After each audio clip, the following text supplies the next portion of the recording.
right now. So,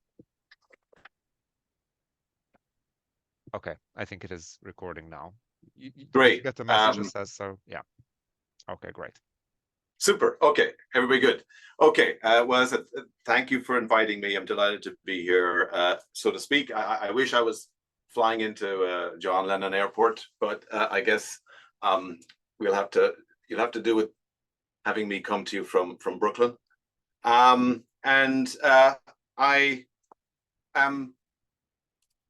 want to say that this talk, I hope, combines all the different areas that I'm interested in philosophy. So there's going to be Kant, and there's going to be lies and deception, but there's going to be history of philosophy, and there's going to be moral philosophy of making a contribution to the contemporary debate, I hope, also.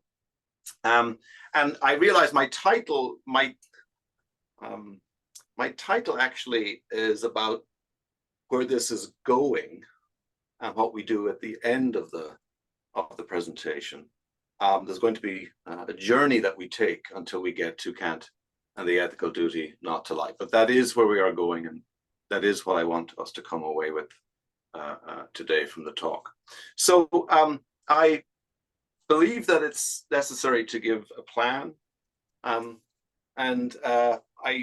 you don't necessarily have to be able to read everything on every slide, but I did sort of say, okay, let me make sure that that this is the progression of the talk. This is where I'm going. This is what I want to achieve. So what interests me is that Kant has a reputation for being a moral absolutist about lies. He has this reputation for prohibiting all lies, including, of course, the most controversial examples of lies, such as lies to save lives. And the question is, okay, he's got this reputation, but what's the evidence in the texts for this reputation, for this bad reputation? And I say there's prima facie evidence in two of the most famous texts, but I'm actually going to say that in the end, those aren't the texts that give us his position on lying. And if he has a moral absolutist position on lying, it's another text or texts that actually give us that position, or that ground that position, or that express that position even.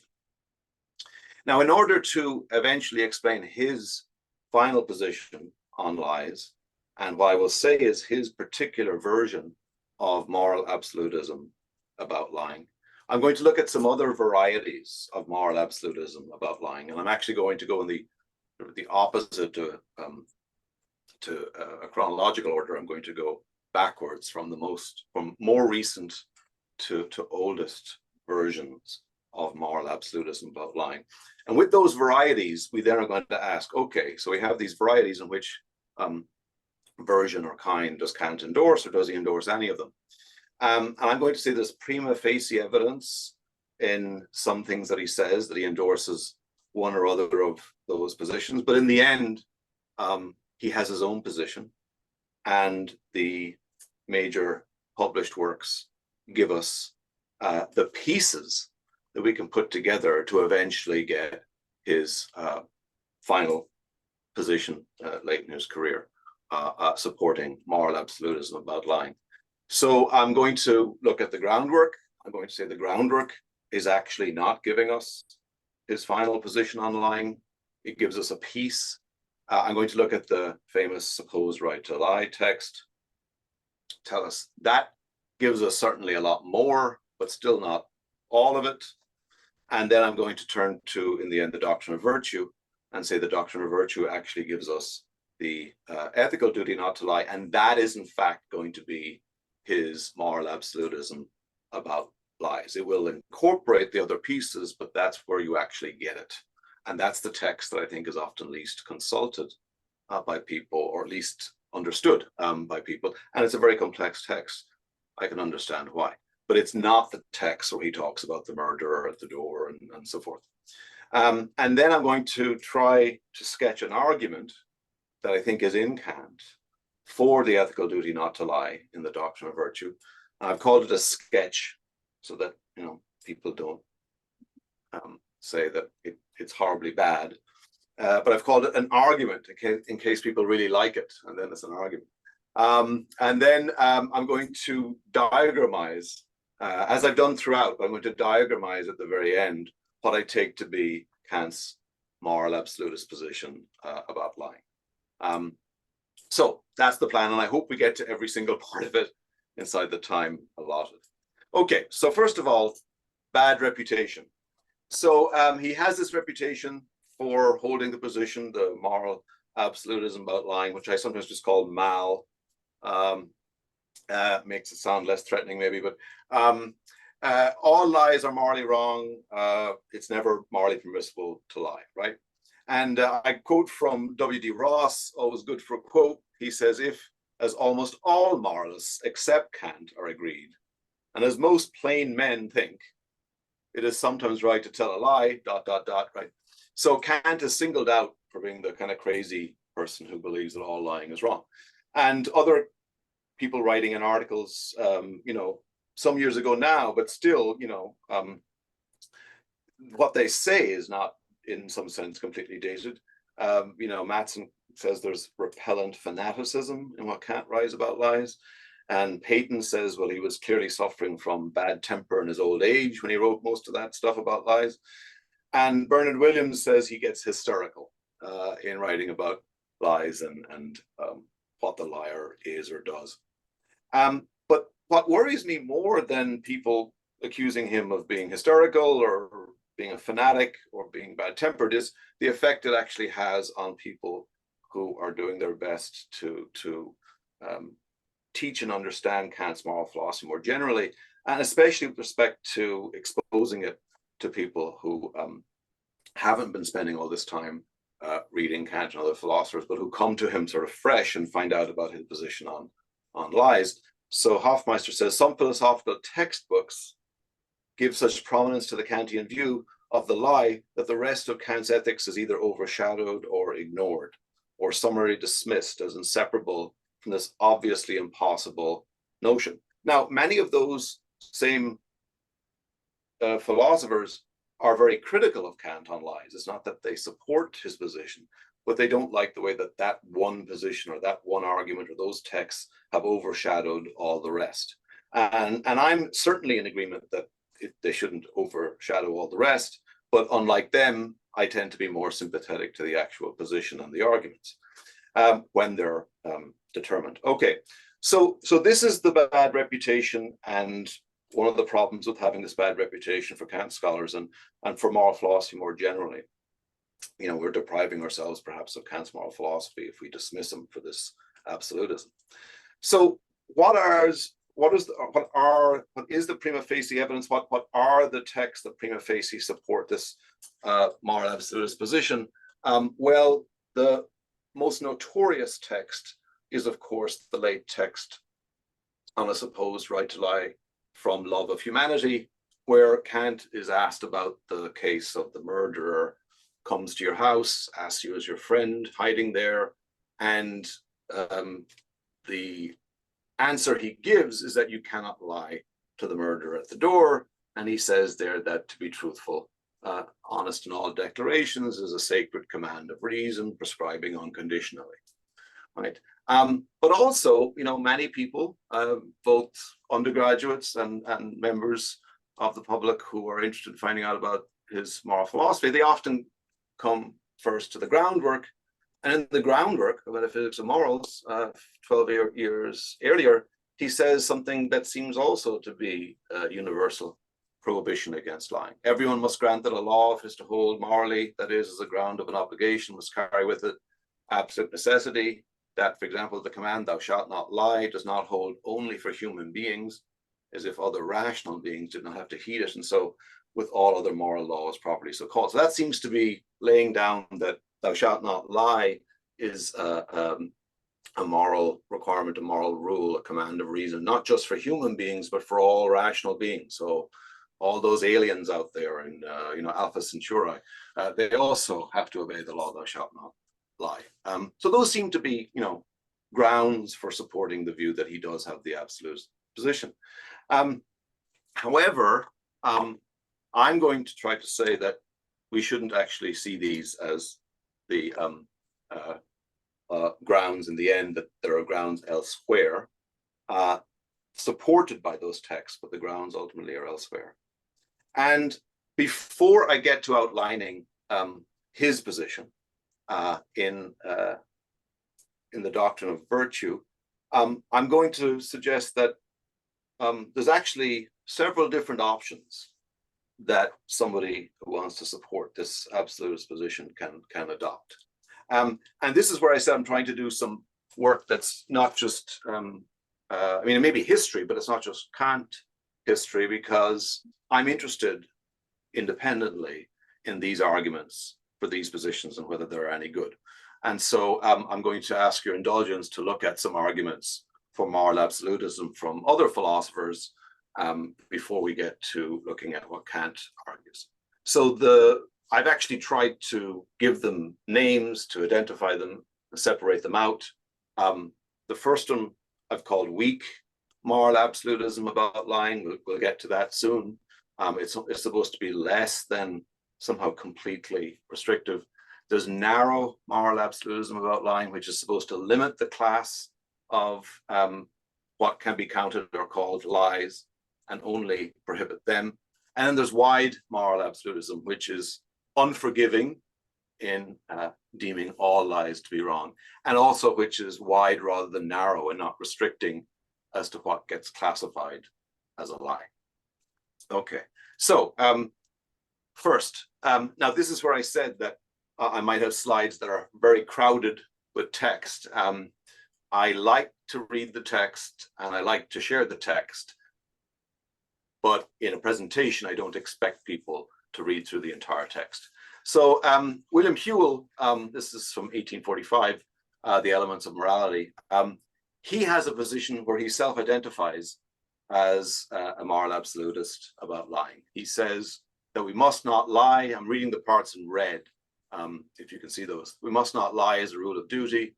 The rule lie not is universally accepted by mankind as an absolute rule, even when a lie infringes no positive rights. A right to know the truth is conveyed by every speaker to the person whom he addresses with his assertions. So that's a self-proclaimed absolutist about lying. But later on in the same work, which right now he's dealing with, as he says, matters of conscience, not matters of law, but matters of conscience. Later on, he talks about the lie of necessity. Falsehoods, as he says, told for the purpose of saving one's own life or to avoid some other extreme peril, right? And what he says is that those cases of lies are excusable. Even if the person who is struggling as to whether to tell the lie or not goes through, as he says, great anguish and has, you know, an abhorrence of the act of the lie that they're contemplating telling. And we imagine these to be virtuous people who are struggling with whether or not to tell the lie to, you know, save their own life or save a life of somebody else. Nevertheless, what we're going to say about them is that although they're repugnant to the person who tells them, the virtuous person would still look upon the lie with abhorrence. Nevertheless, if they tell the lie, it's excusable or allowable. And we're never going to say that it's commendable or good or right, but we're going to forgive them if they do it. Now, that position, which I think of as not as commonly, you know, certainly explained, certainly not explained, but even argued for, I diagramize it in the following way. So it's weak in the following way. All lies are morally prohibited, but some lies are excusable. The vast majority, of course, are non-excusable. Those aren't lies of necessity, but the lies of necessity, for example, a lie told to the murderer, which is going to come up across the top, that, it seems, can be excusable. And certainly a lie told to defend one's own life is excusable. So the dotted line means that they're in the wrong category, but outside the dotted line means that they are wrong or still not morally permitted, but excusable if you tell them. Okay. Now, that is Whewell's position is, which I call the weak version, isn't nearly as famous as the next position. So if we go back in time from 1845, now we're going back to 1625. The Protestant philosophers or natural law theorists, I should say, the Protestant natural law theorists, Grotius and Pufendorf, right? They advocated something new because they were unhappy with the same kinds of cases, the cases in which you would be threatened with death by an attacker, or somebody else would be, or even, that you were being asked questions that they had no right to ask, and you wanted to defend information from them. So what they say is the trickiest position, I think, to capture conceptually, but in some ways the most innovative. So what they're saying is that, look, you can only tell a lie to a certain class of people. Specifically, you can only tell a lie to people who have this freedom to make judgments for themselves. If you lie to someone who has that freedom, then you're violating that person's right to exercise their freedom of judgment about what you say and whether they agree with it or not, right? So most people, we would say, normally have this freedom to exercise their own judgment. Therefore, most people would have this right to exercise the judgment that would be violated if you told them a lie. However, there are some people who lack this freedom to exercise their own judgment. And for those people, they don't have this right, as it were, the right not to be lied to. Who? Well, he thinks that children and madmen, people who've gone insane, they don't actually have this freedom to exercise their judgment. They therefore don't have a right that would be violated by your lying to them.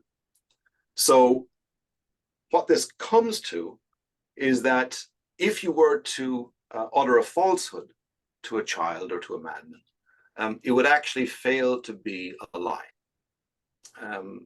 You can't, as it were, metaphysically, as it were, you cannot actually end up telling a lie to somebody who is not sort of protected by this right that would be violated.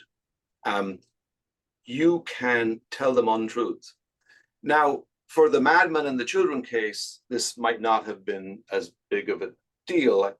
Some philosophers were okay with lying to children and people gone insane anyways, but they extended it, of course, to include cases of the violent aggressors. So in the case of violent aggressors, basically, they have no right to, well, put it this way, they have no right to the truth. They have no right to the information that they're seeking.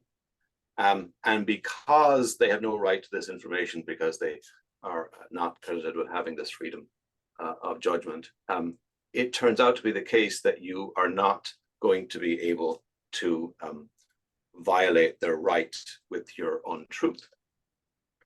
Your untruth is going to be a non-violating untruth. And if they end up being deceived by it, you will have done so without violating their rights.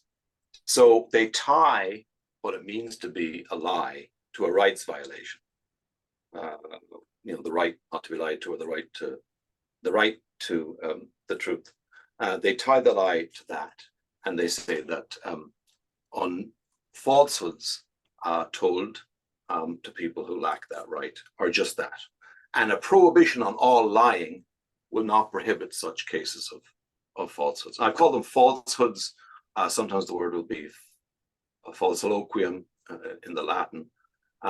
Now, that may seem like a position that's both ancient and not something that would be defended today, but actually in the last, certainly the 20th century, there were a number of either Catholic philosophers or Catholic-inspired philosophers who actually ended up with a position not dissimilar to theirs. So Alan Donegan in 1977 argues that a lie is a free linguistic utterance expressing something contrary to the speaker's mind. That's really all the same, all the way back to Augustine.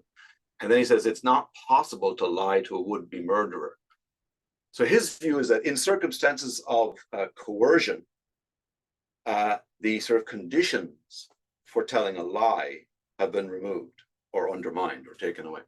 In circumstances of coercion, it's not possible to have a free linguistic utterance with somebody. Therefore, it's not possible to lie. Now, that is a position that makes coercion remove the circumstances of being able to tell a lie. There's a variation on this in Kemp and Sullivan some years later, where they say it's not so simple as coercion and you can't lie. It's when there's a would-be murderer, when there's coercion, what happens is that in that circumstance, the would-be murderer shouldn't have a reasonable expectation that I'm going to be truthful. The coercer, or the murderer, should not expect me to issue in a truthful declaration. And that means for them that there can't be assertions, because for them, the grounds of making an assertion is that there's a reasonable expectation that I'm going to use my speech to communicate my thoughts. So for them, you cannot make assertions to somebody coercing you to say something. You couldn't make an assertion to the murderer asking the whereabouts of the potential victim. And therefore, since you can't make an assertion, you can't tell a lie. So they prohibit all lies, but what you say to the murderer wouldn't be an assertion, so it wouldn't be a lie. So that, what sometimes I call a definitional way of getting to a circumscribed moral absolutism about lying, that is what I summarize here, but again, because I think it's the most difficult position to understand, I tried what I just said to convey it. And one thing I will say is that I used an illustration from a book from the 17th century where you have wrong ways to get money, and one of them is fraud with the two faces, and the other is violence, right? But then in the middle, you've got the mendacium, which is the lie, which is all grayed out. So they don't even get to be a sort of a figure. They're just this gray presence. And that's because, I put that in there because one way of understanding the natural law tradition is that they divide the untruths or the false statements into the falsiloquium, the mere false statement, and the mendacium, which is the lie. And only certain people, so where can be, are such that you can actually use a mendacium on them, and that those would be largely the innocent people. And so those are the ones you don't want to have it be allowed that you lie to. But for the others, it's only the falsiloquium, and that's going to be permitted. So if that's the position, then here is a way of capturing it in a diagram. So they are morally prohibiting all lies, as makes it their absolutism, right? But then there are all these falsehoods that don't count as lies, that fail to be prohibited by that position, for that duty. So you have lots of lies floating around. Sorry, I misspoke. You have lots of falsehoods floating around that can be told that aren't ruled out by the prohibition on lying.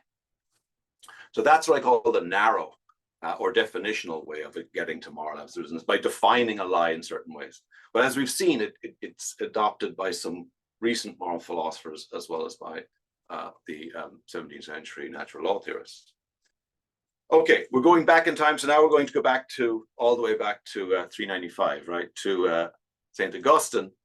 And St. Augustine is actually the person who started it all. I mean, essentially, moral absolutism about lying technically begins with St. Augustine. Everybody else is kind of in his shadow. He created the complete opposition to all lies that we still have today in various traditions. So he gave the definition of lie, which is the most commonly accepted one in this tradition, even up to and including some recent philosophers. He is a liar who has one thing in his mind but expresses something else, or any other signs whatsoever. That's a quick version of what it means to be a lie. And he says, look, it's not true that actually it says we ought to lie, but his position is it's not true that we ever may lie. And he gives the example, or he's dealing with the example of a sick parent whose son has been killed, and he says, no, you can't tell the parent a lie. You have to not lie to the parent about their son. And he says, you know, little by little, if you tell that lie, you'll end up with a plague of lies, right? That's St. Augustine, lots of plagues. But Aquinas backs him up. Years later, Aquinas backs him up by saying, when it was actually published, but later than that, before that, he said, every lie is a sin, as Augustine declares. Therefore, it is not lawful to tell a lie in order to deliver another from any danger whatsoever. And in case, again, that seems like it's ancient history, Christopher Tolleson recently, in 2014, has a book in which he says, I henceforth adopt the simple account of what is to lie is to assert contrary to one's belief. And that's going to be the definition that is basically the modern variant of Augustine's definition. And then he's like, I will defend in this book, the absolute view that I will defend in this book makes the following further claim about all such false assertions.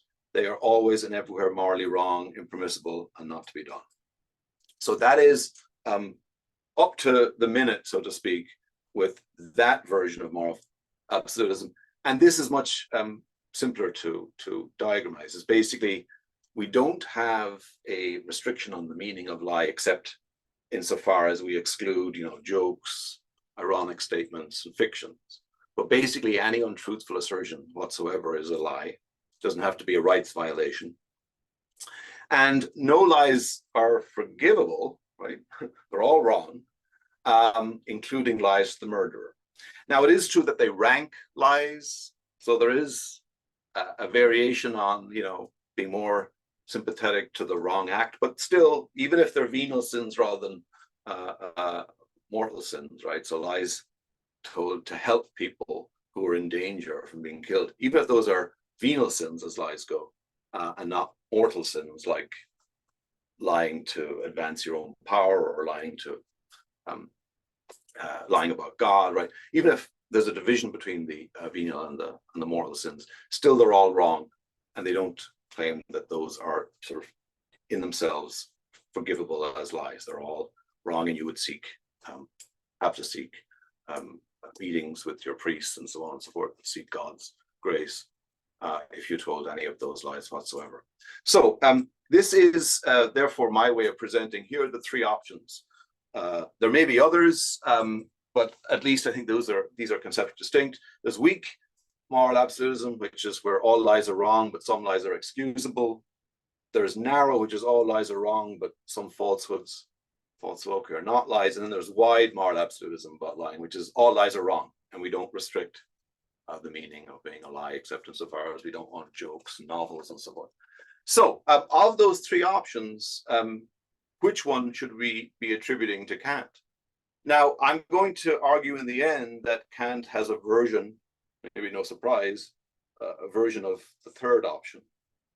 But there are things in his texts that, at least make it clear that he is aware of the first and the second.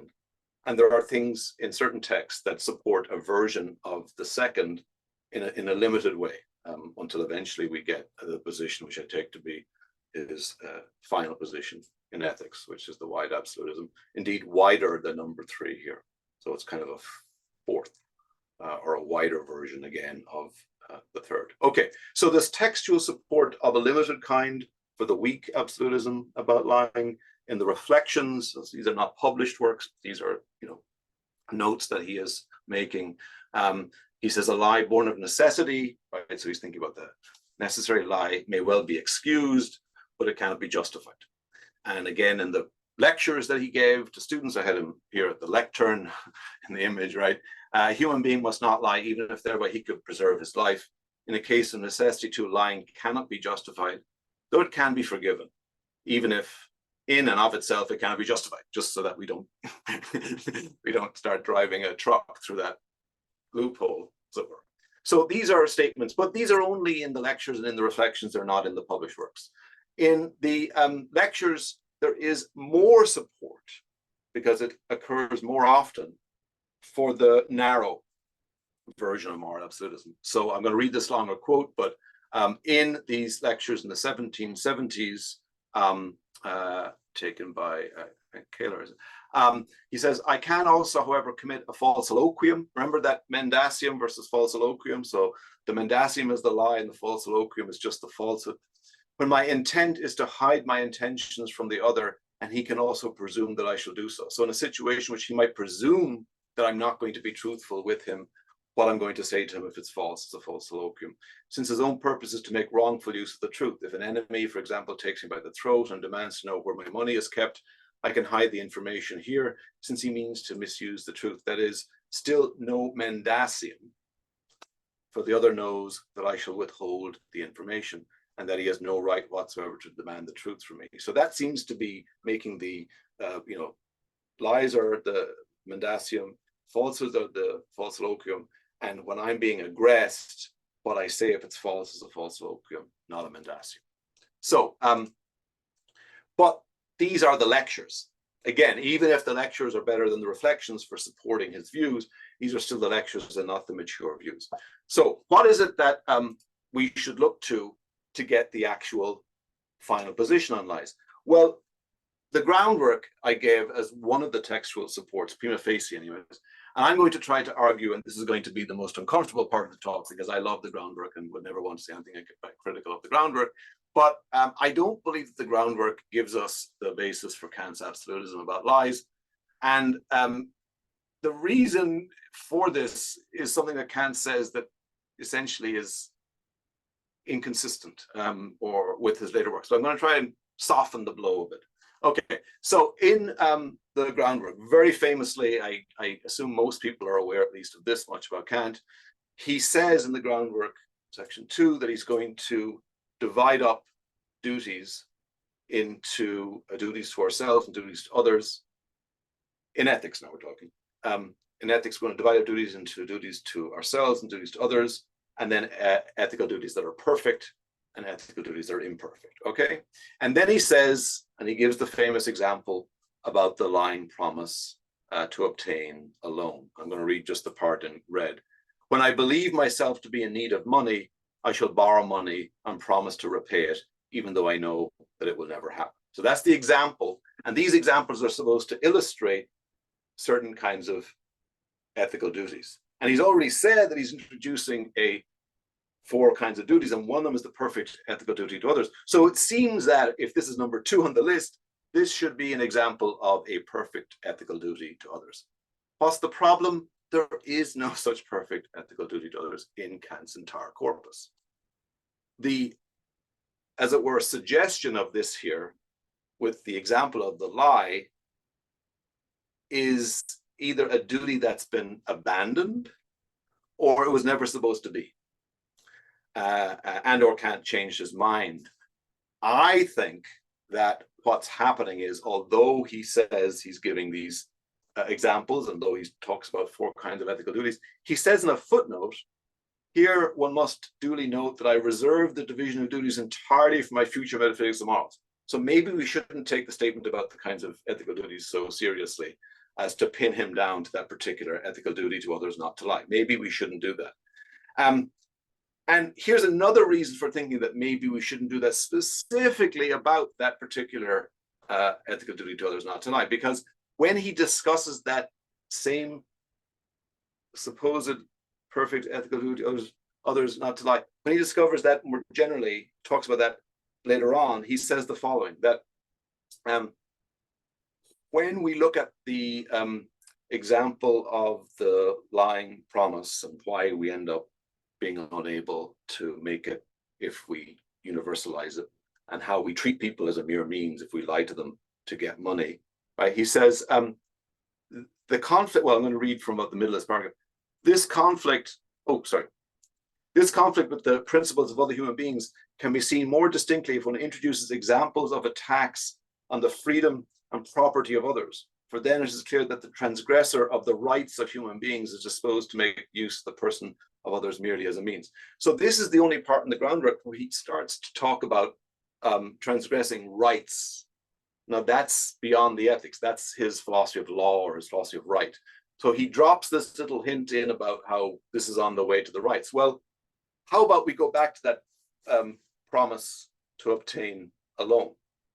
If I falsely promise some banking institution that I will repay a loan if they give me, we know what that is. That's fraud. So Honora O'Neill, and I had to get at least one of the Northern Irish philosophers into this who writes on Kant. So Honora O'Neill says, hey, this lying promise to get a loan, this is actually an attempt to defraud somebody. And if that's right, then that duty, that perfect duty not to defraud, that wouldn't belong in Kant's ethics. That would actually belong in his philosophy of law. So what I'm going to do is I'm going to take the example of the lying promise to get money in the groundwork and move it out of the ethics and move it into the philosophy of law. And that makes it consistent because now he isn't going to be defending an ethical, perfect ethical duty to others, perfect ethical duty to others not to lie. It's a perfect ethical duty to others not to defraud. And then more generally, we can say, okay, we've got these spheres in his philosophy overall, his moral philosophy overall. I'll use moral philosophy or practical philosophy overall, whereby we haven't yet talked about what goes on in the ethics, but at least in the philosophy of right or in law, you've got this example of a duty not to commit fraud. Okay, so the groundwork, as I'm going to argue then, doesn't really give you an absolute prohibition against all lies. It might say things that would support that, but it really only gives you maybe a prohibition against a lie like a fraud lie. Now, what's interesting about the fraud lie is that involves a violation of the right of the person who is defrauded. And that's why it's a crime, and that's why we can prosecute the person.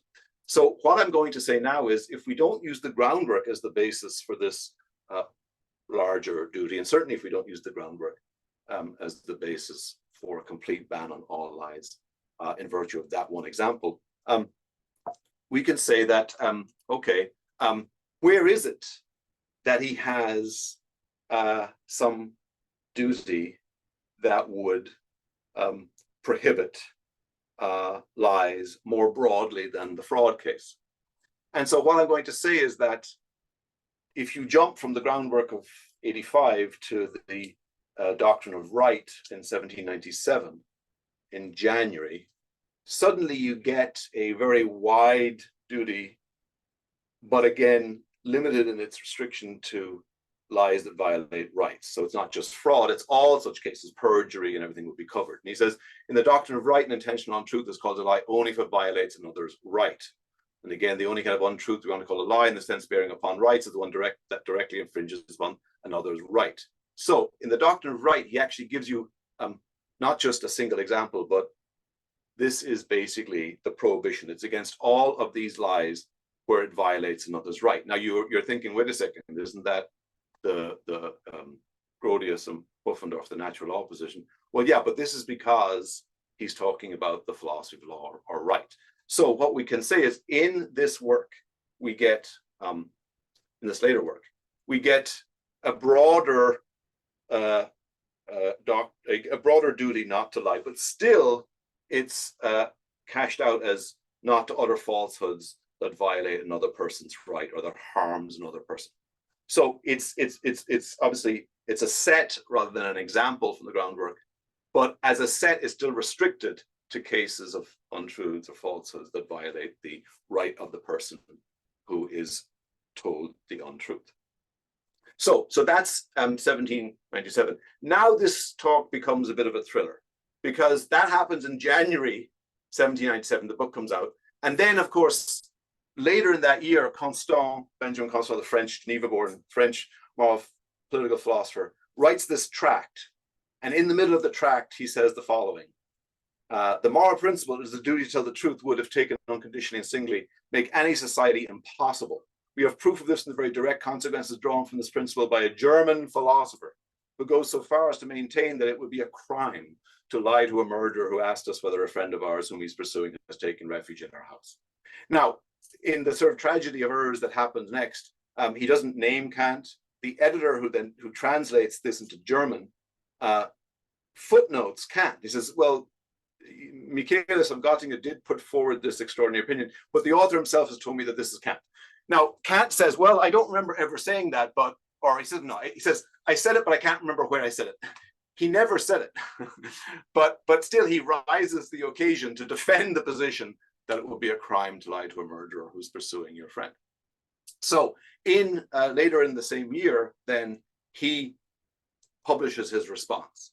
Now, I want to divide the response very quickly into two claims. The first is, the first thing that he says is, I admittedly do no wrong to him who unjustly necessitates me to make a statement if I falsify it. So as regards the murderer, I do not wrong the murderer by uttering a falsehood to the murderer, who unjustly kind of demands that response from me, who's pursuing the innocent person. So if he had stopped there, of course, what he said is consistent with what he said earlier that same year, January 17th. That is the position of the Doctrine of Right. So what he's saying is, the falsification to the murderer is outside of the scope of lies so defined that violate the individual right of the other person or that harms the other person. So that is sort of technically harmless, as in a non-rights violating harm, a non-rights violating untruth to the murderer at the door. So if he'd said that, he said, Constant, you're wrong. I never said this. What I actually said is that it's only a crime if he's not, as it were, a murderer. But of course, can't resist the challenge to make a statement. And now he makes a statement that's the broader one. He says, hey, actually, when I tell a lie to the murderer, and it is a lie, I nevertheless do wrong in general by such a falsification so that it may be called a lie, though not in the jurist's sense, which is what his own sense was in 1797, earlier in that same year. That is, I bring it about as far as I can. The statements, declarations in general are not believed, and so too that all rights which are based on contracts come to nothing and lose their force. And this is wrong inflicted upon humanity generally. So the claim is that even though that lie, which is a lie to the murderer, doesn't violate the individual rights of the murderer, it violates the right of humanity. It basically harms everyone, because I bring it about by my lie as far as I can that statements or declarations or assertions in general are not believed. Now, is that ad hoc? I mean, is he just coming up with this, right of humanity that gets violated when I tell a lie to a murderer? Well, no, because a much better example of that very same case was what he called the false report lie. And in the lectures, he says, look, if a man publishes a false report, he thereby does no wrong to any one in particular, but offends against mankind. Now, I think Kant was remarkably prescient here, because that to me is fake news. What he's saying is that, fake news doesn't have any particular victim, but it wrongs humanity in generally because it undermines our truthful assertions, brings them into doubt. So what he says is that in the lectures on ethics, says even though that particular false report isn't a lie in the strict jurist sense, it is a lie in the broader sense because it's a false loquium in prejudicium humanitatis. It's a falsehood that harms, is prejudicial to all of humanity. And then from the moral viewpoint, we should prohibit that. So it's not just the lie to the murderer, it's also these false report lies. And so now we have a broader condemnation of lies. So we still, of course, are going to prohibit the lies that are the defrauding lies and the perjury lies, right? That's captured by the jurist's sense and by his Doctrine of Right in 1797. But now with the supposed right to lie essay, we expanded literally the scope, and now we include all lies told to others. So all lies told to others violate the right of humanity. So that is now a certain kind of moral absolutism about lying that's very broad. In fact, it may even now look coextensive with the Augustinian moral prohibition on lying. But hey, it's only the middle of the year of 1797. We haven't gotten to August yet. And so now in August, we get something more. So remember, we've left ethics out in the cold here when I did what I did to the groundwork. And we still have all of ethics being silent right now about lies, because I stole the false promise and moved it into law. And we have all of these cases of lies any kind of lies told to another person, what he calls external lies, they're all now captured by this duty in his doctrine of right, or the law or justice. But does this mean ethics remains silent on lying? That seems peculiar. And then secondly, there's a lie that's missing that Kant needs to have included. Not just, he didn't invent the need, right? Kant believes that we can lie to ourselves. And he believes that none of the duty, or even the duties, because we'll make one still be kind of a narrow one that you kind of prosecute. And then the broader one, it's a crime, but the question whether you prosecute the person for the crime of lying to the murderer is a trickier question. But basically, there's prosecutable lies for certain that are crimes. There's crimes, and the question is, are you going to prosecute them? But they're all still falling under rights violations or harm. And a lie to oneself is not a violation of your own right. You can't do that according to Kant's theory of law. And a lie to oneself is not, it's not either a harm to oneself, or it's not clearly a non-metaphorical kind of harm to oneself, right? But really the claim is, if we cash harm out in terms of violation of my rights, I can't violate my own rights by lying to myself. But lies to oneself, he thinks, are totally very real. And where should they be captured? Well, of course, they should be captured in ethics. But how would you capture lies to oneself? What kind of duty would accommodate or include lies to oneself to be prohibited, so to speak? I mean, to be included so that they could be deemed wrong, right? Well, clearly it would be a duty to oneself. That would be the duty in ethics, which there are only duties to oneself in ethics. There aren't duties to oneself in the law. That would be where clearly you could find a duty that would rule out lies to oneself. So in late 1797, we finally have the publication of the second part of the Metaphysics of Morals, and that's the Doctrine of Virtue. So in the Doctrine of Virtue in August, technically, I think the Doctrine of Virtue comes out like a week or two before the supposed right, but they're almost, at the same time. In that, we see that we've got to do some work to reel in the lie to oneself. And I just will point out that by 1 week earlier, supposed right to lie essay, Kant gives a footnote. And in the footnote, he says, I prefer not to sharpen this principle to the point of saying untruthfulness is a violation of duty to oneself, for this belongs to ethics. So he signals in the footnote that, hey, it's in the ethics, it's covered. And what he says there is that it's worthlessness. That's what the ethics is going to say about the liar. The liar is somehow worthless.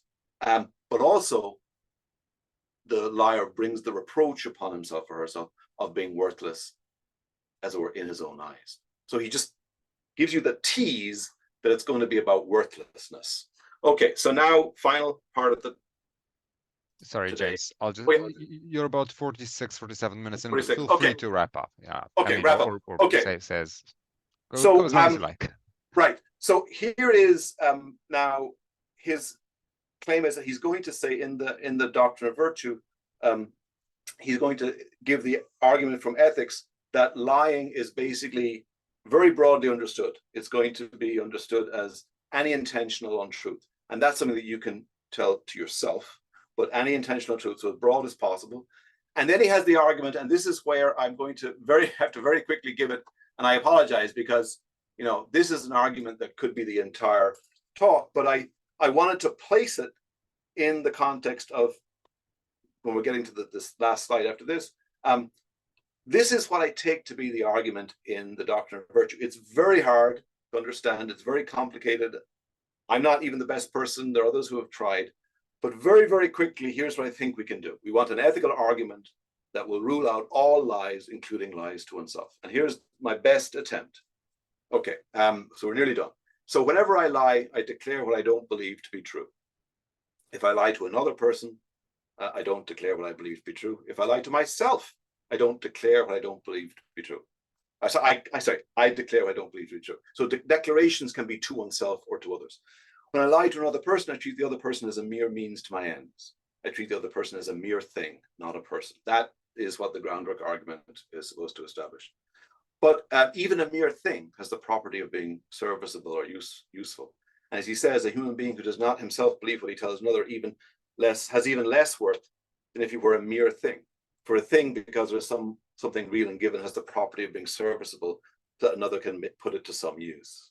So a liar does not have the property of being serviceable or useful either to themselves or to others. They give themselves false information and they give others false information. So a liar has less worth than a mere thing. And he, as a liar, throws away or annihilates his dignity as a human being. So when I lie, I turn myself into something that is less than a mere thing. And what he says is that when I lie, I renounce being a human being and I become a deceptive appearance of a human being. When I lie, I turn myself into a non-person. Now, let's try to, let's try to make sense with respect to what he says about worthlessness. So what he says is that when a mere means has worth, it has worth as use, it's serviceable. If you're a liar, you turn yourself into something that doesn't even have that worth, isn't even useful or serviceable. And this is what I call turning yourself into a deceptive means or a broken means, depending on how you want to put that. He uses the word deceptive appearance, so I say that. So I am basically making myself into less than a mere means when I tell a lie, because I'm making myself into some broken source of information, or really a source of disinformation. So I'm less than even the mere means that I turn somebody else into being when I lie and make use of them. So, however, like the ground for any duty to oneself, I am an end, right? I have humanity. I am not a mere means. So I treat myself as less than a mere means when I am in fact an end. So I ought not to treat myself as less than an end by being even less than a mere means, a broken means. I ought to treat myself as an end. So when I lie, by treating myself or rendering myself in this way, I have failed to treat myself as a being or an end with humanity. And that's in violation of the categorical imperative. So that's, even if this is a very complicated argument to bring out, that's, I take it, the argument as to why lying is wrong. So I treat you as a mere means, and I treat myself as being even less than a mere means, so some kind of a shadow of a mere means, even a kind of a broken means. And now we see that the ethics gives you this broad, whether we accept the argument or not, it gives you this broad, perfect duty to oneself as a moral being not to lie, either to other people or to oneself, alongside the other two duties in the philosophy of law. And so the final position that Kant holds is diagramized as follows. The ethics incorporates all lies, it incorporates those fraud and perjury lies, it incorporates lies told to murderers, and it incorporates lies that are false reports, and it includes lies to oneself. So that is the widest of all moral absolutism against all lies, which we find in Kant in late 1797. And the only thing to add is that, of course, like others, he has to not include in what he calls even a lie in that broad sense. He doesn't include jokes, fictions, ironic statements, and so forth. They fail to be untruthful declarations or untruthful assertions. So as wide as it is, and it's very, very wide, it still allows for things that aren't lies. Okay, that's it. Great, thank you so much. Thank you so much, James, and well done on fitting in that complex argument in a short space of time at the end. So it's 3 minutes to the hour, so let's give ourselves an 8-minute break, because I know there are some people in the room and so forth that might need a break. So let's continue 4 p.m. British time, which I think is 5 past 10, 5 past your time or so. So in 7 minutes from now. 5 past 11? Yeah, 5 past 11 New York time, or 5 past 4 p.m. Here in the UK. So I'll see you all then. I'll pause the recording during the break. James, would you like us to? We already resumed the recording. Great. All right. So we are now going to move to the Q&A. So as per usual, if you can you can either raise your hand within the Zoom function, you can type in the word question into the chat. You can also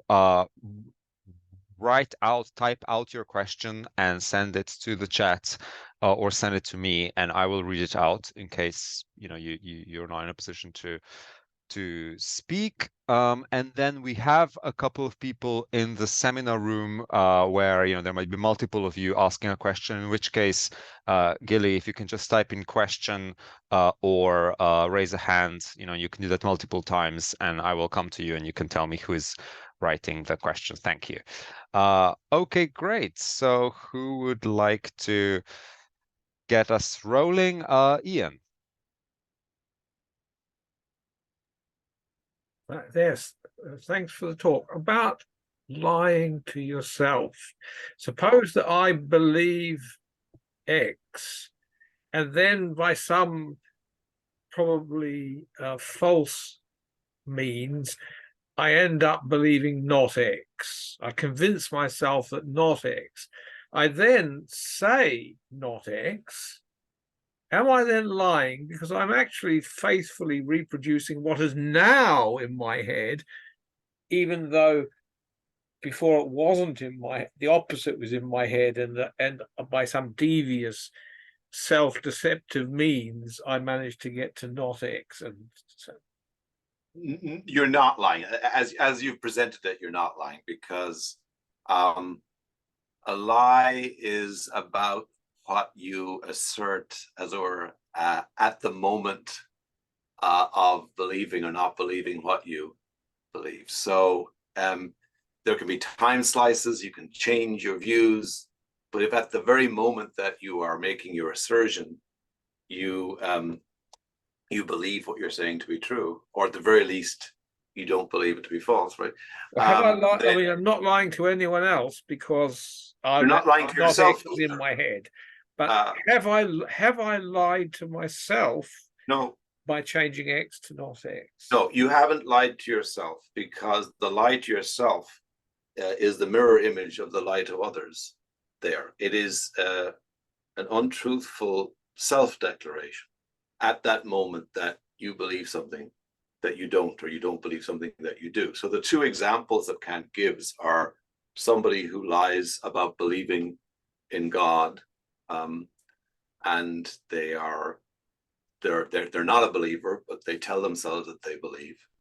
And also where you lie about having sort of done your duty because it was the right thing to do, and not because you are worried about what will happen to you in the afterlife.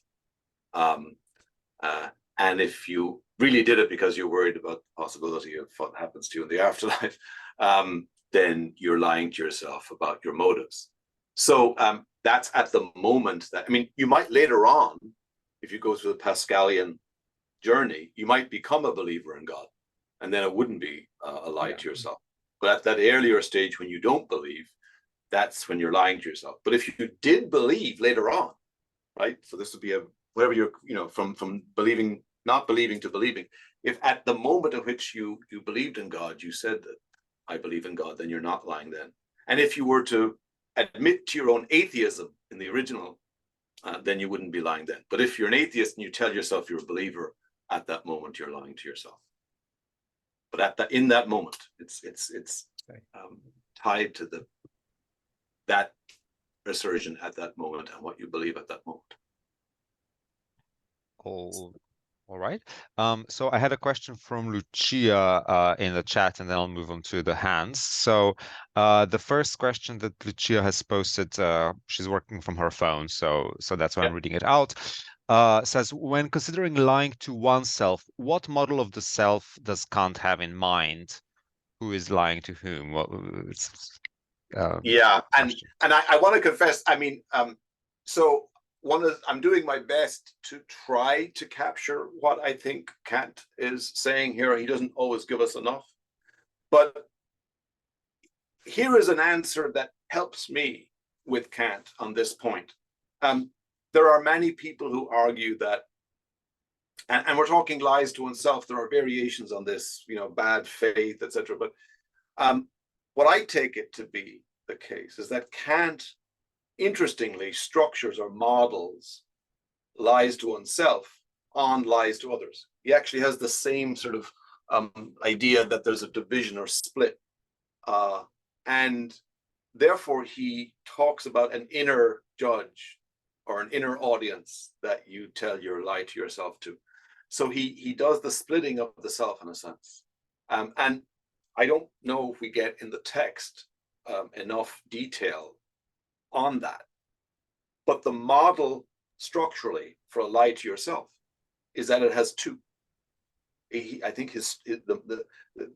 he does wonder about whether one can deceive oneself, but he sets it up in such a way that he does think of it as, I am being untrue to myself. I am presenting one version of me when I know I'm the other version of me.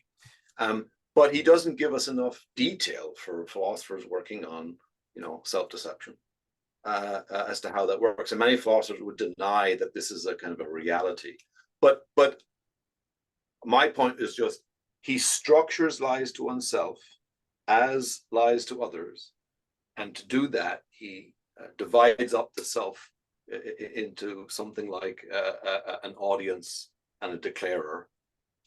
And that's the way he understands a lie to himself. Whether we support that it's possible or whether we agree that that's how it should be structured, that's the way that he thinks of it.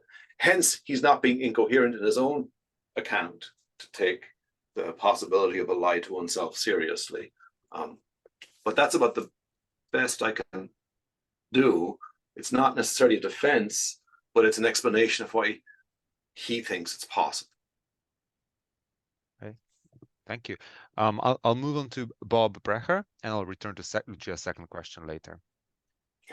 Thanks very much. I'm interested in where you ended up, really, because I find the argument that the problem about lying is that it breaks a certain sort of duty to oneself. I think that's a persuasive argument. But if that's right, then it also leaves dangling what seems to me a problem, namely that you're then willing to use other people, where you're lying to somebody else, not to yourself, the murderer at the front door, etc. You're prepared to use those people as means, merely as means, in fact, to your own end of fulfilling your duty to yourself. So that's something. Yeah, I mean, it is quite funny actually, but it's also, I think, quite serious.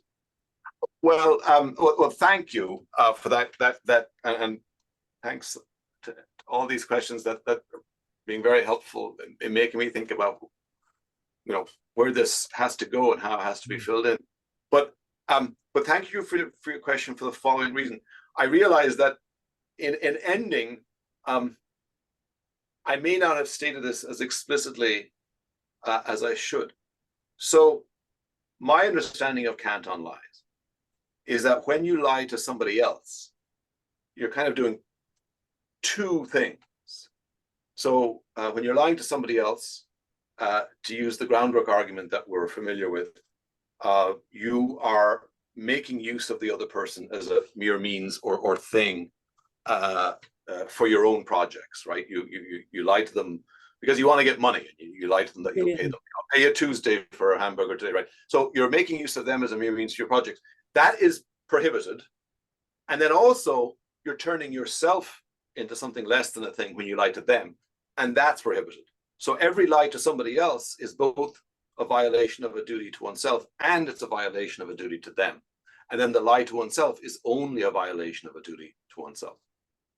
Yeah, but that's okay if you're protecting yourself by lying. But if you're protecting somebody else, then that person is being used merely as a means to an end. Oh, I beg your pardon.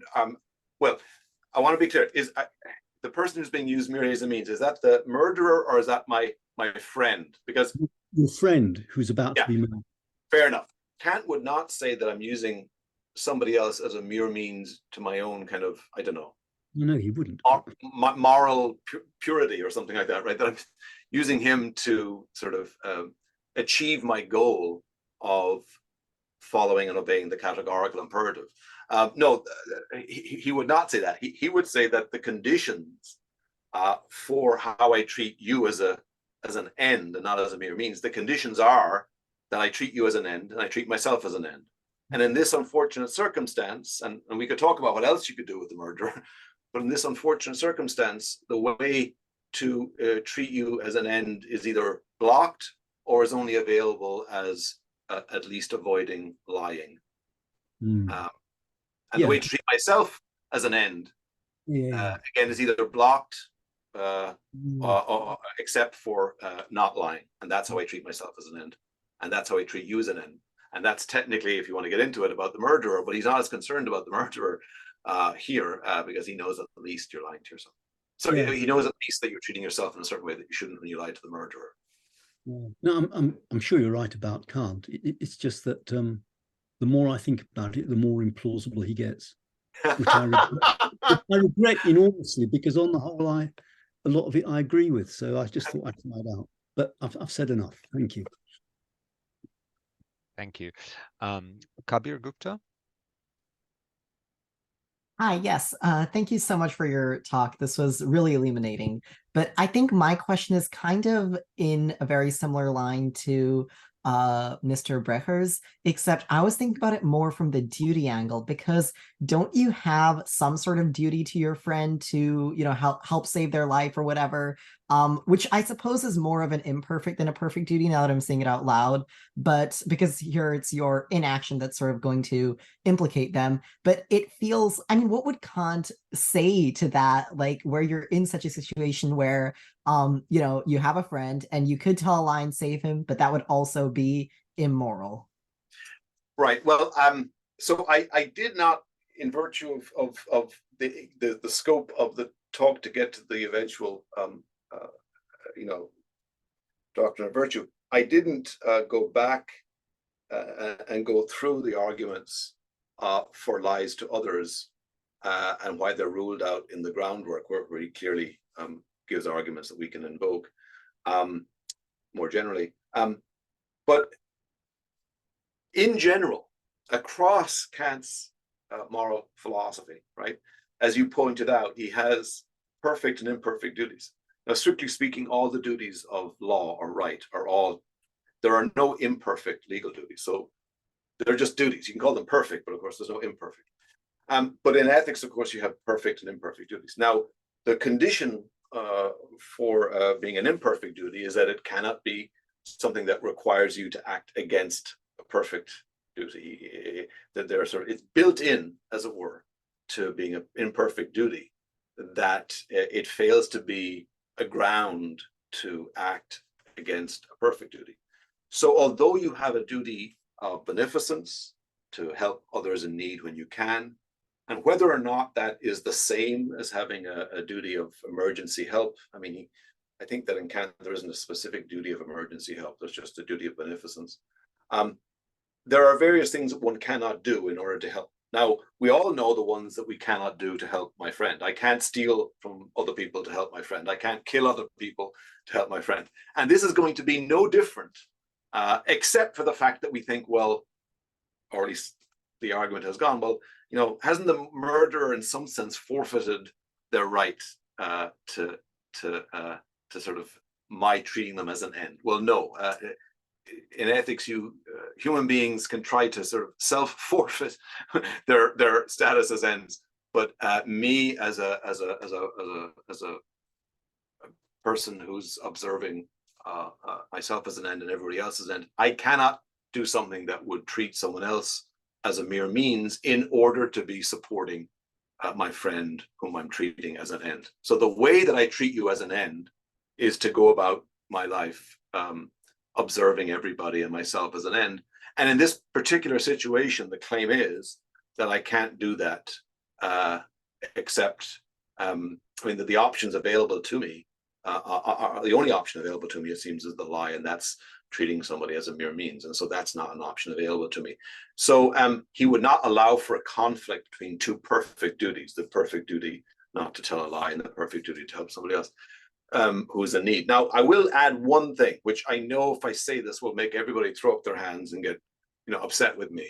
Kant has deliberately, I mean, or technically Constant did and Kant took it, but it's a textbook case. I mean, every philosopher who talked about lies had to talk about the murderer who is coming after an innocent person. But of course, they all tried to make it the case that there were no other options. So you couldn't remain silent. You couldn't call for help. What I want people to understand is that in terms of Kant's ethics, there are morally permissible options here. They seem to not be available, but there are morally permissible options for somebody dealing with a murder at the door. And as crazy as it may seem, doing violence to the murderer at the door is not incompatible with treating everyone as an end. He does not rule out acts of coercion as being necessarily such that they treat people as mere means. So it will be possible as a Kantian to sort of honestly and openly attack you who are, if you're trying to kill my friend. I mean, that's not, I mean, he doesn't want to talk about that because of course that would be, or to use coercion. I mean, put it as kind of neutrally as possible. He doesn't rule out using coercion on somebody who is seeking my friend's death.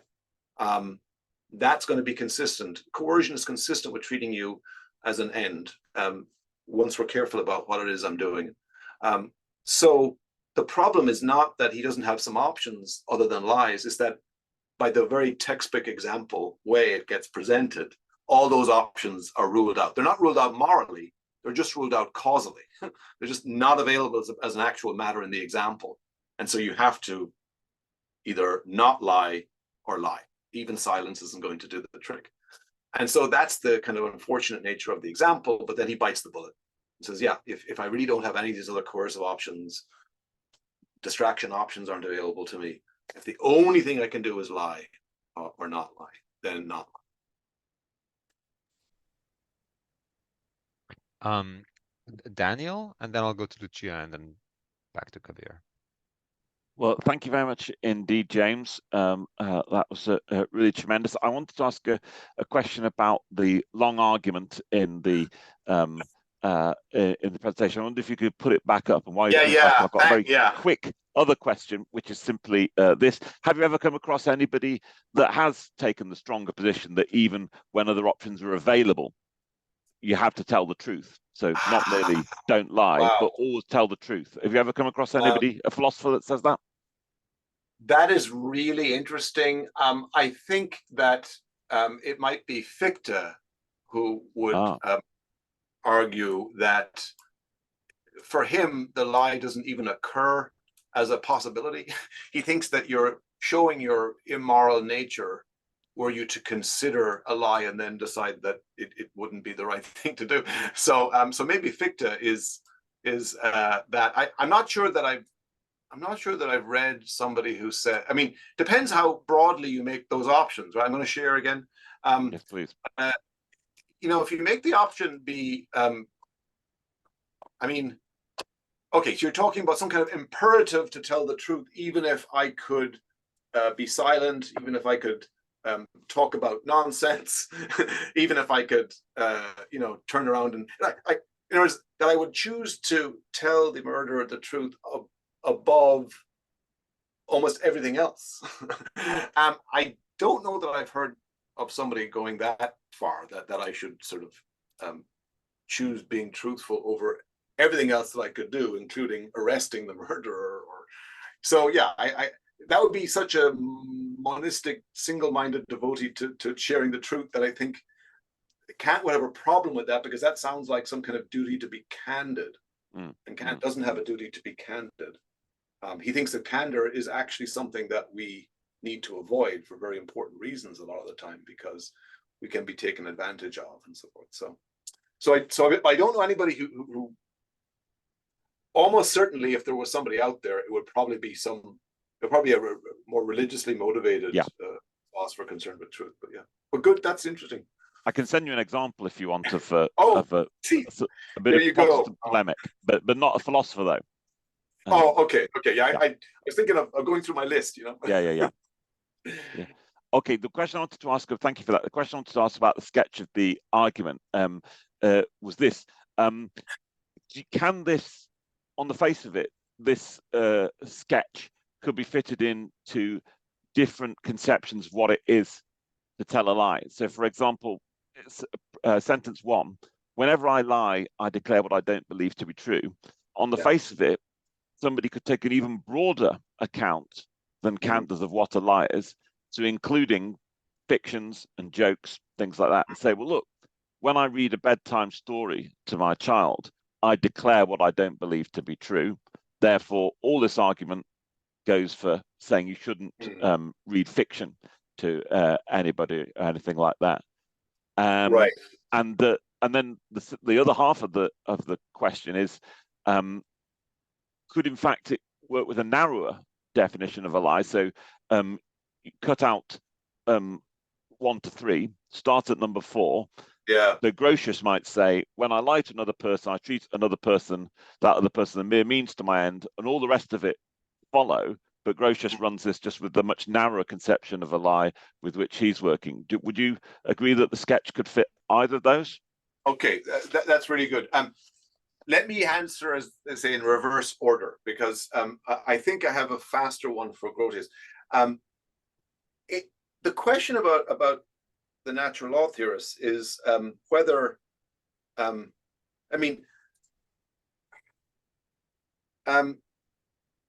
whether their position on somebody having that right not to be lied to because of possession of that freedom to exercise their reason. The question is whether, you could say, whenever I treat somebody as a mere means, I am violating a right of theirs, right? You could put it that way, I suppose, right? Their view, however, is tricky because they think that I can lie to you when I have your best interest in mind. I can deceive you if I think that's going to help you in the normal ways of helping you. So they are paternalistic about how about lying in a way that Kant is not. Now, the one saving grace could be, and he says something that I think can support this. He's paternalistic clearly about children, and clearly about children, and clearly about madmen, people who've gone insane, or people who, even to put it in other words, I'm using his words, I don't like those words, but his words about, or his translated words about being mad or being insane, but people who are in a childlike state, right? So he thinks you can be paternalistic to adults in a childlike state. But sometimes he renders I can deceive you paternalistically as there's a hypothetical or implicit consent to my lying to you, or to my deceiving you, I should say.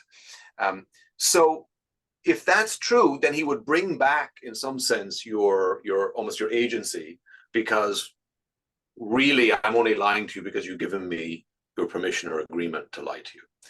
So maybe that's a way to make him seem less sort of paternalistic. However, the problem is that in Kant, as I see it, you can't do that.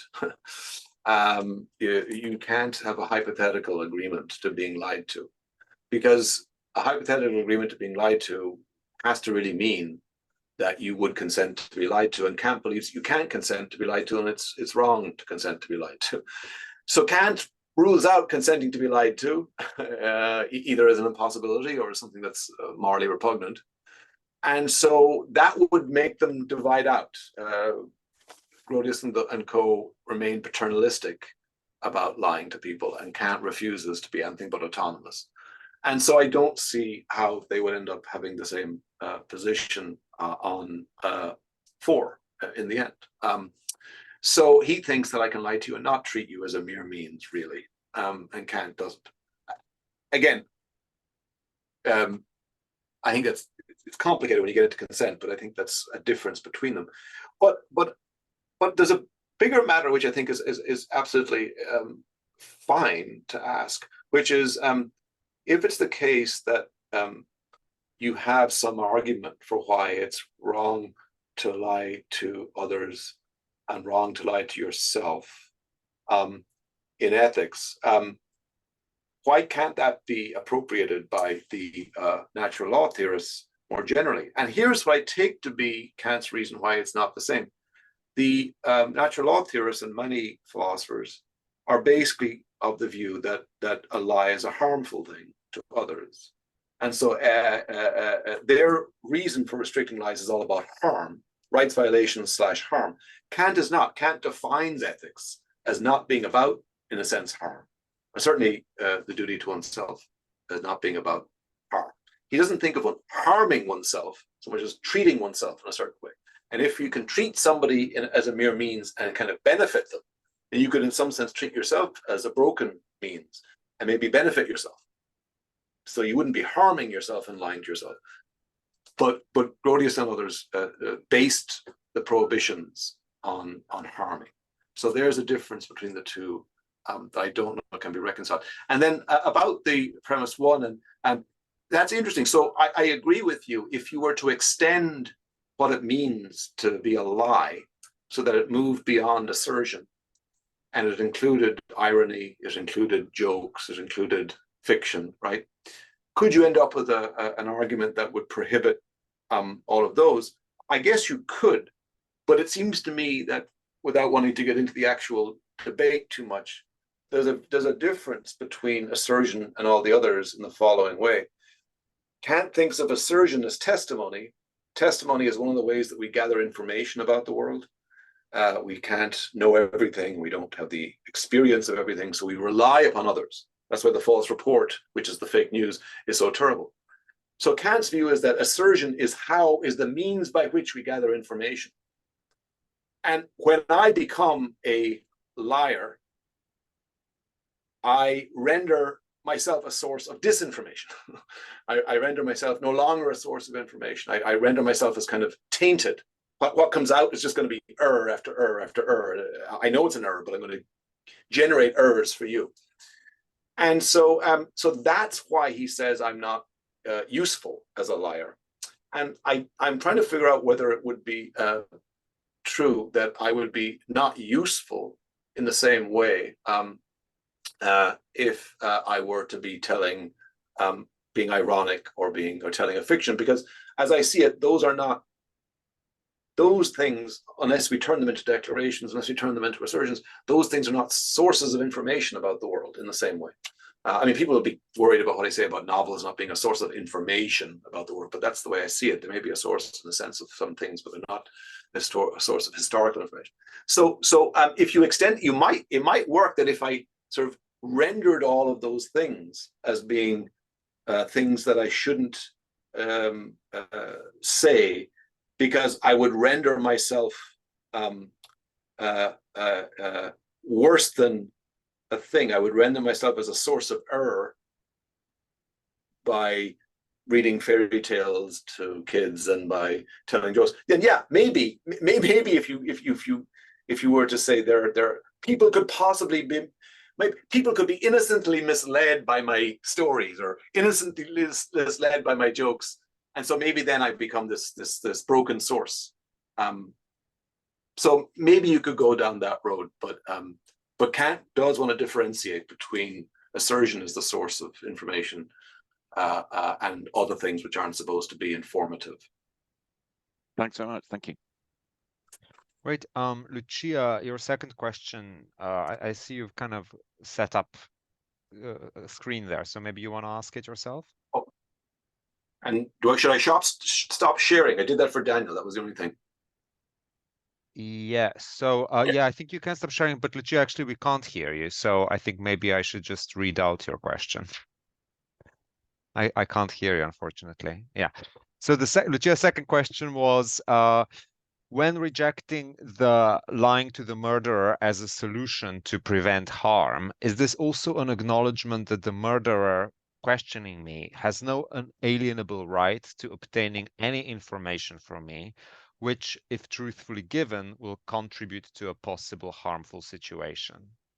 So I hope it was a bit hard reading someone else's question, but can you give me can you reread the no inalienable right? Yes. So when rejecting the lying to the murderer as a solution, is this an acknowledgement that the murderer questioning me has no right, no unalienable right to obtaining any information from me, which, if truthfully given, would contribute to a harmful situation? That is really interesting. That's a question that will keep me thinking for a while. So I don't know that I've got a text-based answer immediately there.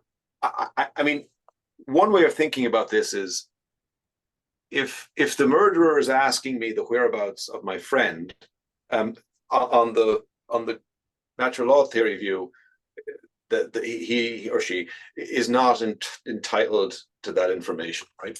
And is not entitled to my giving that information to them in a truthful assertion. Now, if you were to ask, well, is the murderer, entitled to information of other kinds? If the murderer were to ask me what time it is, if the murderer were to, so what about all of those, things? Could I, if I adopt the view of Grotius, could I tell them untruths about the time of day? Could I? That's very interesting. I think Grotius could take the position that the murderer could make use of any of that information for the purposes of murdering my friend. Any information is good information, right? So maybe I don't even have, the murderer has no right to being told the time. The murderer has no right to being told what's for dinner later. None of those things the murderer has a right to be told. I mean, it wouldn't necessarily help my friend to tell a falsehood about when dinner is ready or something, but so I don't know, but it sounds like, Grotius may have opened up the possibility that I can answer untruthfully, which wouldn't be lying, to any question. But here is what I take to be the point that's really kind of running down through the core of these thoughts about the murderer case. If you look at Donegan and Kemp and Sullivan, if Constant's example, which is as a textbook example, if that's to be understood literally, the murderer literally has a kind of a weapon to my throat, or at least the murderer is, brandishing a weapon. So if somebody is brandishing a weapon and is threatening me in this way, right? Am I entitled, by this account on the natural law theory, to tell them any untruth that will sort of help me or save me? And it seems like I could be entitled to tell them any untruth that would help me to avoid death. So in that sense, it could be broad enough what I can do in terms of falsehoods to the murderer. They may have lost the right to all my truthful declarations, or at least in principle, it becomes available to me to tell them falsehoods about all sorts of things. But because I'm in this sort of immediate situation of having, so to speak, the blade to my throat, what becomes more interesting is, and if we broaden that to, is it the case that by threatening me, they have essentially poisoned the well in terms of my assertion? So is it the case that they shouldn't trust anything that I say in virtue of threatening me, which is what Kemp and Sullivan believe, that they basically have removed the ground? So what that would mean, to go further than Grotius, it would mean that by threatening me, they have rendered it impossible to trust me. And if they've rendered it impossible to trust me, why on earth should they trust anything that I say about anything? So so in the same way that we might think anything could be instrumental to the murderer to pursue my friend, anything that I say to the murderer could somehow be instrumental to me getting away and calling the police. Or so maybe they just can't trust anything that I say. And if that's the case, then it seems like they have undermined myself as a witness or a testifier, testimonier, and therefore they have, as it were, only on this account themselves to blame for the fact that I don't come up with anything except at least for everything that I say, I have the option to tell them a falsehood. And that's the way I wanted to put it, that it seems like I have an option for everything for it to be a falsehood, even if everything isn't actually in the end a falsehood. Okay, thank you. Sorry, Kabir, before we come to your second question, we have two in line. One is from me and one is from the room on campus. So I'll read that one out. Yeah. Okay. So this is from Tom, one of our postgrads. Thanks very much. I have a question relating to Frankfurtian bullshit. I understand that Kant would regard this as morally impermissible or as worthless act, but I wondered how that would fit into weak moral absolutism or narrow moral absolutism. Wow, that is really interesting. I should have an answer immediately for this, since when I'm revising the Stanford Encyclopedia entry on lies, and I have been asked to add the Frankfurtian bullshit paper and discussion. So I want to be very clear about what I take the Frankfurtian. I mean, there are other people, of course, who have advanced other theories after him. But what the Frankfurtian position is that a bullshitter is somebody who declares things without concern for whether what's being declared is true. So it could end up being that the bullshitter is declaring what's true, or what they believe to be true, but it is of no concern to them that what they say is something that is true or that is believed to be true by them. They have a complete lack of interest in whether their assertions are truthful, but they make them anyways. Now, I certainly render myself, by being a bullshitter, I render myself a broken source, as it were. I render myself a tainted source of information, because everything that I tell you might be disinformation. I wouldn't know and wouldn't care, but it might be disinformation. So it's right that I shouldn't render myself a bullshitter as well as not rendering myself a liar. Thank you for making me think about how that argument, if it succeeds with the lie, it goes through for the bullshitter as well. Now, what I take, so maybe I should say that as of right now, thinking about it, there's going to be a prohibition against the bullshitting from the Kantian position. Now, with respect to the other two varieties, as I call them, of moral absolutism about lies, I'm thinking about the Grotius and the natural law theorists, what they would say. Do I have, as it were, a right against being bullshitted by you in the way that I have a right against being lied to you when I have the capacity to be lied to and I'm an innocent person and you start lying to me? Do I have a right against your bullshitting me, as well as a right against being lied to? And I certainly think that they could make that argument. I don't see why they couldn't. I have a right not to be, I have a right that your declarations to me are such that you should be caring about them, that they are truthful. Yeah, in some sense like that. That's, is it the case that my rights have been violated by your bullshitting me? It seems in principle they could argue yes. So that's nice, because it's the same problem with the sort of my being a faulty source. And then for the case of the weak moral absolutism, so the question becomes whether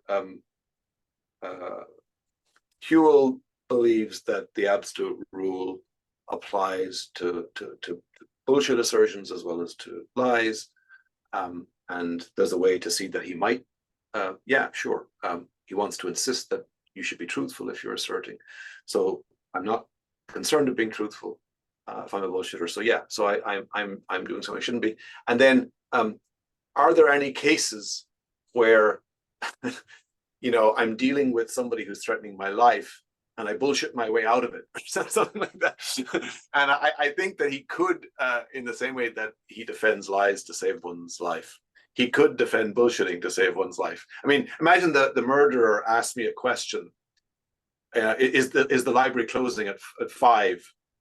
And I don't have a clue whether the library is closing at 5 or not. And I say, yeah, it's closing at 5. I have no clue. It's not like a falsehood. I just don't know if it's true or not. It might be true, might not be true. Is that bullshitting to save my life? Excusable? It would seem so. The question is how much I'd be wrestling with my conscience to issue that kind of bullshit. If it was included in the absolute duty not to bullshit, so to speak, then I'd be wrestling with it. I'd go through with it, and I'd be forgivable or excusable for it. Great. So I have a question, and then I'll come to Kabir for the last one. If we could go back to the long version of the argument, if you don't mind. Oh yeah. And let me do the sharing again. And easier to see people. I'm not sharing, but let me. Okay. And did I move this a second? Let me just bring down to the argument itself, and then I'll call it up. Sorry. Okay, there it is. And wait, let me just see if this is it. Yep, it's there. Okay. I just have to make it a bit bigger. My screen is going a bit funny here, so I don't see the green line around it. Is that? You know what? I you shared your whole worktop. Yeah. So let me just see there. Yes, perfect. Okay, sorry. Okay, that great. was. So I mean, this could be a misunderstanding, but it seems to me kind of there are two things at play which drive the argument through. One is that the liar becomes a means, and secondly that they become a broken means. Okay. And now I have kind of questions for both. So first, with regards to broken means, I was sort of struggling a bit to see why the broken means is worse than means. So on one sense, I mean, it sounds worse, but in one sense, it seems to be worse because it's deceptive. But then that, to me, that sounds a bit circular, or I'm just right. And the other one would be that it's not usable by others. I sort of kind of gleaned that from somewhere, but that seems to be, I mean, it just seems, should every means that I ever use be usable by others, or is that like an obviously bad thing that it's only usable by some people? I mean, maybe that's true in Kant's system. I just kind of wondered, like, I mean, I might use, I don't know, my fork to eat food, and maybe you don't have, I don't know, maybe you have a disability that doesn't allow you to use that fork, but that doesn't make it bad. Right. So that would be the broken means question. And then means, I mean, okay, it seems clear from the groundwork and from the final statement of the categorical imperative that you shouldn't use humanity in your own person as a means either. But surely, I mean, this is probably a bigger kind of question, but surely, we put ourselves to all kinds of worthy purposes, right? So I might enroll in the army of a worthy cause or something like that, right? Surely not every time that I put myself to work for some further goal that I also think is a good one. That surely that is not something Kant would want to prohibit. So the categorical imperative seems much harder to run when you run it on your own case, it seems to me, right? Because you might put yourself into means to a greater end that you think is fine. So these are my two kind of worries that are questions. Great, thanks. So I'll begin with the second and go in the opposite order. So with respect to enlisting in a cause and becoming sort of serviceable to some other person's cause or some other greater cause. So I take it that Kant's view is that what makes it the case that I treat you as a mere means is that, and this is too quick, but as it were, that we didn't share the end, right? It's not a shared end that we are pursuing. So again, crudely speaking, we don't want to overemphasize the use of the word consent, but as it were, it's something to which I did not consent. I did not consent. If you lied to me about we're going to the cinema when really you're going to, well, even if you're going to bring me to like a surprise party, I did not consent to being lied to about things for tonight. Whereas if you enlist my help in, organizing a surprise party for somebody else, then I agree. We share an end of organizing that party. I agree. I consent to helping you with your project of a surprise party for somebody else.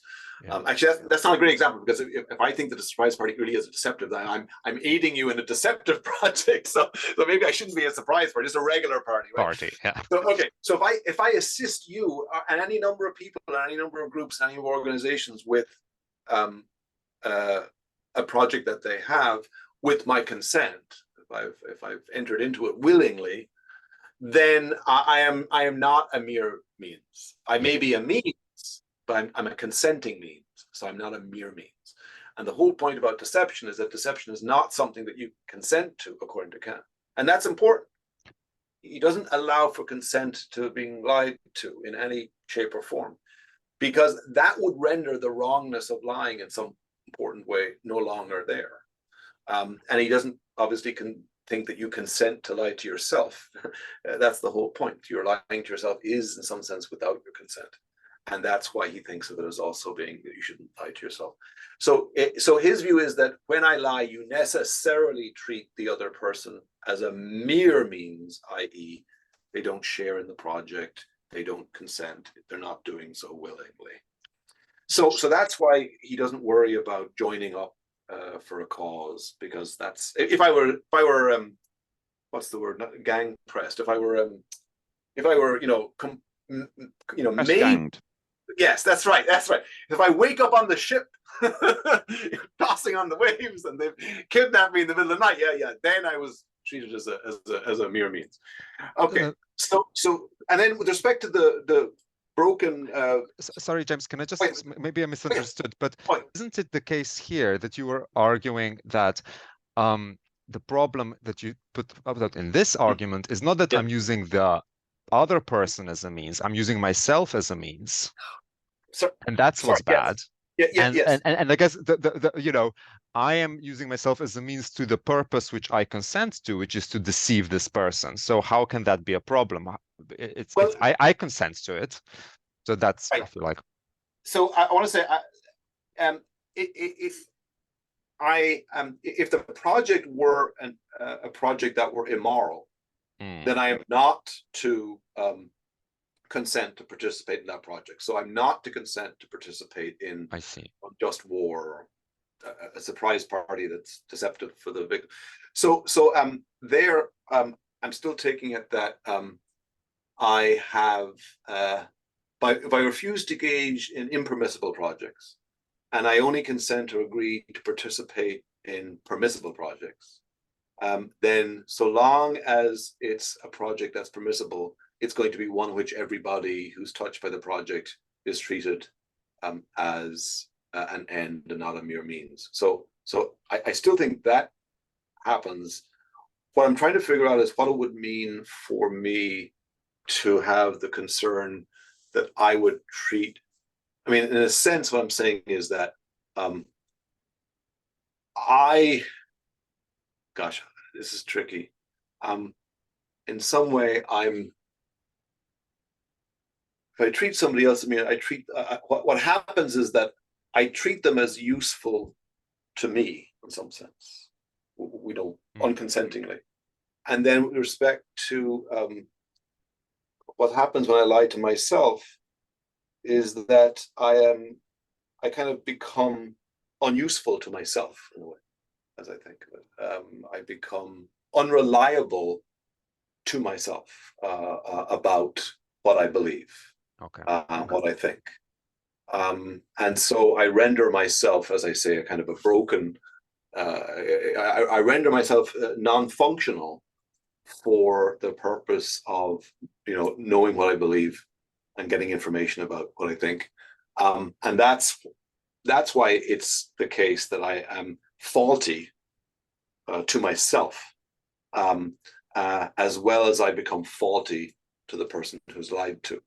So I become faulty either way. I become a source of error either way, and that's what makes me not useful as a means And what I want to say about the case where, the fork example is that there's a little bit of language here in Kant which we want to avoid, even if he says things, where he says things like he mentions like the faculty of language, like the natural faculty. He starts saying things like, makes it seems like, well, I've got this telos or something. I have this kind of, this end. I have language, or the ability to use language.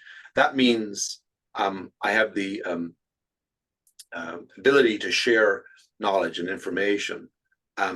If I lie, then I don't use that natural ability to share information with others.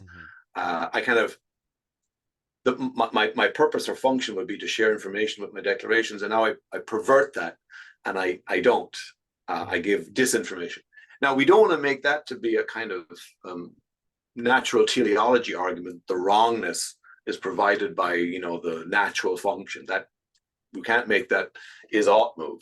But there's something about the idea that when he brings in the natural, the language ability, there's something about the idea that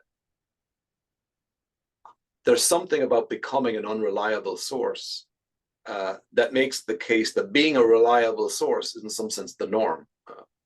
So I'm somehow going against the norm, but I tried to make it such that it was a case of becoming fundamentally unreliable, rather than that I was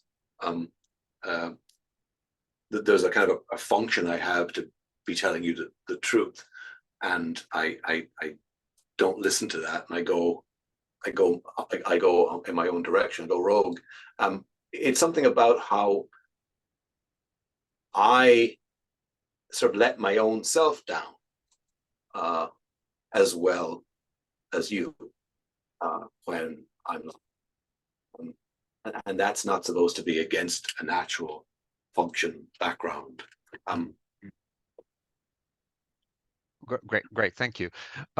So Kabir, for what I think is going to be the last question. Yeah, so this is really quick and hopefully also a very simplistic question, nothing like all the amazing questions we've had so far, but I'm just curious about the distinction, if there is one, between not lying and telling the truth. And whether, like, for Kant, like the moral prohibition against lying versus a supposed moral prerogative to tell the truth. And then in that same vein, building off of that idea, which, I mean, I think there it's easier because the only really, like, the in-between spot there is like silence, staying silent. But building off of that idea, what about the situation where I am not lying, I am actively telling the truth, and yet I'm misleading you? Like, for example, if you ask me, have you talked to Bob recently? And I'm like, I haven't seen Bob since Monday, which is true. I haven't seen him since Monday, but I talked to him on the phone yesterday. So I'm telling the truth, I'm not lying, and yet I'm being, I guess, a bearer of that fake news. I'm being a distrustful and unreliable source. So what would Kant or I guess also the natural law theorists, I'm curious, say about that? Excellent question. Great question. If the last question to end on. So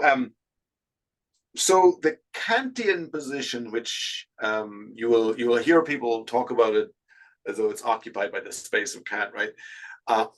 Seems to be that I mean, I think of my former advisor, actually, McIntyre, and what he says about Kant and Mill on truthfulness and lies. And he's quite, the way that he puts it is quite strict. He says that I'm only responsible to the extent of my assertions are to be truthful. That's the limit of my responsibility. If I were to utter a truth and the truth is misleading, it seems that I haven't stepped outside the bounds of my responsibility, because it was at least a truthful assertion. I did not see him, even though I taught, whatever the example was. What I said was true, even though it wasn't. There's an implicature of a falsehood. Now, many people have objected to this. First of all, they've objected to its actually being what is kind of morally correct, and then they've also objected to its being what Kant actually holds. And there are examples, but they're in the lectures for the most part, not in the published works, of engaging in, first of all, non-verbal acts of deception. So he famously talks about, I want to catch a thief, so I pretend that I'm packing my bags to go away on holiday, so the thief will come when he thinks I'm away, and I'll catch him, right? So, but I don't tell the thief I'm going away. That would be a lie. I just pack my bags as if I'm going away. And there's another case of a person who keeps building a house, and his prospect, the people who he owes money to, are kind of wondering if he's going to skip town or not. But he keeps building the house, and then he disappears in the middle of the night. And so they were fooled, but he never told them that, So there are these cases in the lectures where he's deceptive without using language. And so it seems as though, even though they're only the lectures, that Kant, is not concerned as much about deception that doesn't involve telling lies, and maybe even allows deception that doesn't involve telling lies. My own position is that those cases are really an embarrassment for Kant. I really don't think that Kant should be okay with deceiving people, because the intentions with respect to deceiving people, even without lies, seem to be the very same intentions that would render them as mere means. And so I'm not sure, and even if I were just, again, if I were to deceive myself in ways that, of course, I could without telling a lie to myself, perhaps, if that's possible, then it seems like he could have an argument against those. So I actually think that even though Kant doesn't advance the arguments explicitly, I think you can build a case against all deception on Kantian grounds, the duty not to lie in the ethics, and beyond that, you can have legal restrictions on,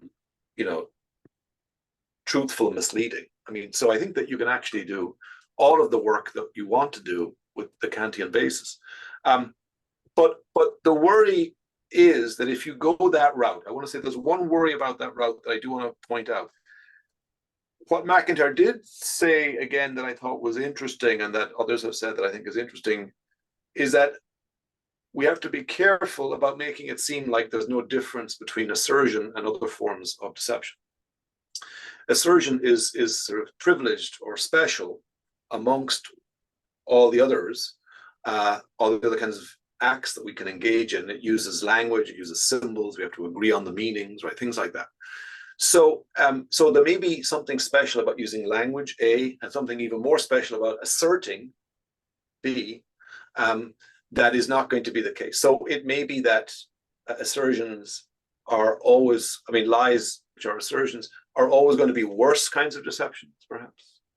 And so you need a rule prohibiting lies, but do you really need a rule prohibiting all deceptions? And of course, it's much trickier in the case of deception without there being there's no smoking, like with a lie, there's a smoking gun, right? There's the lie. But with the deceptions, it's harder sometimes to pin down.